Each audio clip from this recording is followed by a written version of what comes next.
La puerta lateral, corredera, nos da acceso al habitáculo del vehículo. Ahora mismo los asientos están configurados para la conducción, para el viaje. Como veis, tenemos comedor, cocina, que es el mueble este que hay aquí, con sus armarios arriba. Cuarto de baño combinado, ducha con váter.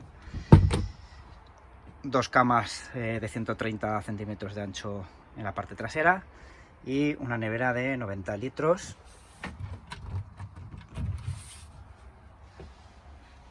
En la que podremos llevar nuestra comida y nuestras bebidas fresquitas. Una cocina de 2 fogones con su correspondiente fregadero.